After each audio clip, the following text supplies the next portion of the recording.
అండి. ఈరోజు చింతకాయ చిన్న చేపలు, ఇవి కట్టి పరుగులు కట్టి చేపలు అంటారు. మా వారు తెచ్చిన తర్వాత శుభ్రంగా కడిగేసి ఉప్పు కారం పసుపు నూనె పెట్టి ఒక అరగంట పక్కన పెట్టేసి కూరకు కావలసింది రెడీ చేసుకున్నాను. వీటిల్ని చింతకాయ వేసి వండుకుంటే చాలా బాగుంటుందండి. చిన్న చేపలు తినాలి, పెద్దవాళ్ళైనా చిన్నవాళ్ళైనా. చిన్నవాళ్ళంటే పిల్లలు తినగలిగే చేపలు తినగలిగే పిల్లల కోసం చెబుతున్నాను. ఇలానా చిన్న కట్టి పరుగులు కానీ చేదు పరుగులు, అలాగే మెత్తల్లో ఇంకా చిన్న సైజు చేపలు ఉంటాయి. అవి తింటే ఎముక బలం ఉంటుంది, ముళ్ళుతో సహా నవ్వులేస్తాం కాబట్టి.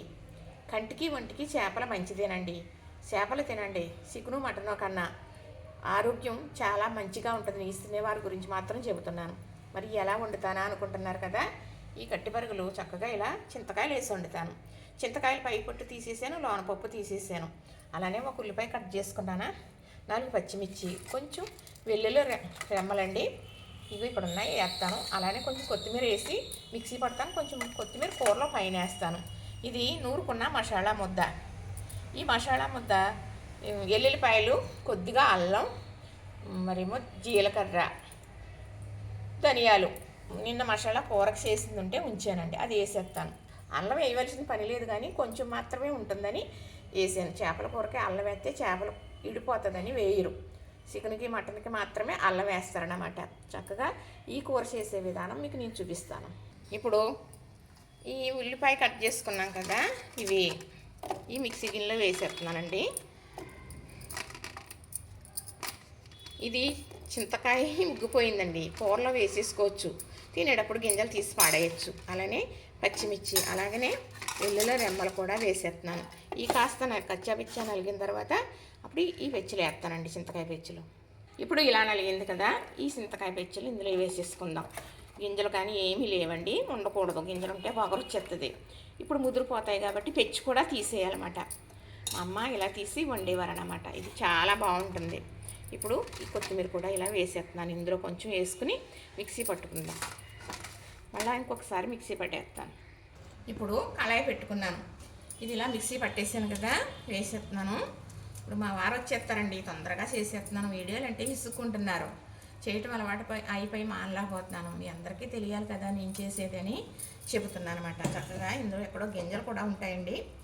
ఒకటి గింజతో వేసేసాను. లేదండి వేసాను అనుకున్నాను, లేదు అంటే గింజ ఉంటే పొగరు వస్తుంది అన్నమాట, అందుకు. ఇప్పుడు ఇందులో ఈ మసాలా ముద్ద కూడా వేసేస్తున్నాను. చక్కగా వేసేసాను కదా, ఇందులో సరిపడగా ఉప్పు కారం పసుపు కూడా వేస్తాను. ఇప్పుడు ఇది ఇలా కలిపేయాలండి. చక్కగా ఇలా కలిపేసిన తర్వాత ఇక్కడ చింతకాయలు వేసుకున్న నీళ్ళు ఉన్నాయి, అవి పెడతాను. చక్కగా వేస్తానండి. ఇప్పుడు ఈ నీళ్ళు వేసేస్తున్నాను.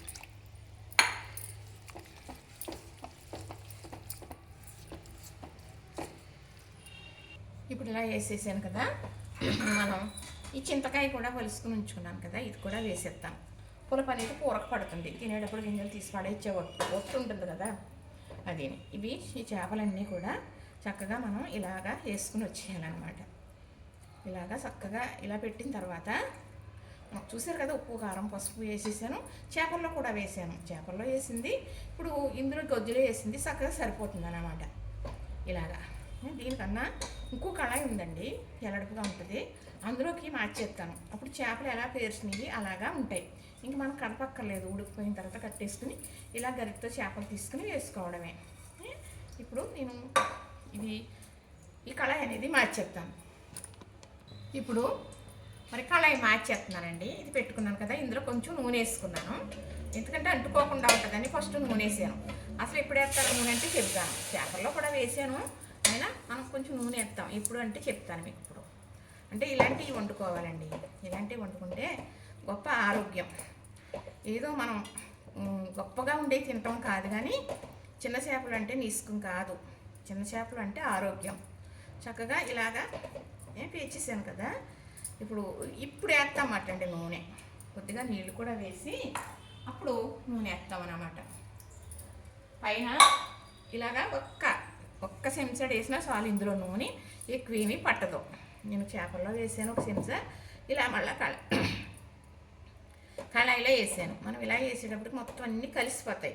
ఇది కలపాలి కదపాలి అనేది ఏముండదు. ఇలా మెల్లగా ఒక చిన్న మంటలో పెట్టి సిమ్లో పెట్టేసుకుని ఇలా ఉంచుకుని చూసుకుంటూ ఉండటమే. ఉడికిపోయింది అనేటప్పటికి కొంచెం కొత్తిమీర జిమ్ముకున్నాం అనుకోండి, కూర అయితే రెడీ అయిపోతుంది అనమాట.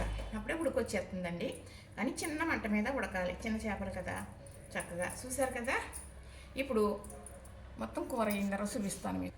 ఇదిగోనండి, చక్కగా ఇలా సర్దేశాను కదా. ఇదిగో కొత్త కొత్తలు ఆడిపోతుంది అంతే. ఇంక ఇది ఇలా కదపకుండా నేను ఉంచేస్తాను. తర్వాత ఉడికాక చూపిస్తాను మీకు.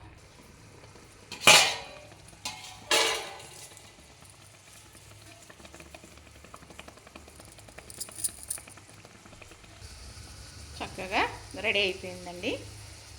చూసారు కదా. ఇంతే, ఇలా వండేసుకుని వాటర్ అంతా ఇలా ఇనికిపోయిన తర్వాత కొంచెం కొత్తిమీర జిమ్ముకున్నామని అనుకోండి, ఆ స్మెల్ అనేది పైకి ఉంటుందన్నమాట. ముందు మనం ఎలాగా నేను గ్రేవీలో వేసాను కదా, ఇదేనండి కట్టి పరుగులు చింతకాయ. ఇంత నైస్గా ఇలా వండాను. కొంచెం వేసుకుంటే అమృతంలాగా తినేయచ్చు. ఈ కూర 4 రోజులు 5 రోజులైనా ఉంటుంది. మనం ఫ్రిడ్జ్లో కూడా పెట్టక్కర్లేదు. చింతకాయ పులుపుతో చేసాం కదా. ఇది బాగా వాటర్ అంతా ఎగిరిపోయేదాకా ఉంచుకోవాలి. కూర అలానే మరి కట్టెల పొయ్యి మీద వండుకుని గట్టిగా అయిపోతుంది అన్నమాట కూర. ఇలా గరిటతో తీసుకుంటే కెరల్లా వేసుకోవాలి అనేవారు. అంతంత వేసి పెట్టేవారు అనమాట. ఉట్టి మీద పెట్టేవారు. అలానే చేస్తానండి నేను. ఉట్ల మీద అవి పెట్టను, కానీ మరి 4 రోజులు ఉంటుంది, ఏమీ కాదు. ఎందుకంటే దీంట్లో పులుపు ఉంటుంది కాబట్టి. ఇలాంటి చిన్న చేపలు తినడం చాలా గొప్ప ఆరోగ్యం. చూసారు కదా, నచ్చింది కదా. కట్టి పరుగులు చింతకాయ రెడీ అయిపోయిందండి. చూసారు కదా. దీని తర్వాత సుక్క కూర మిలిమేకర వండుతానండి మా వారి కోసం. అది కూడా చెబుతాను. చాలా బాగుంటుంది, చేసుకుందరు కానీ.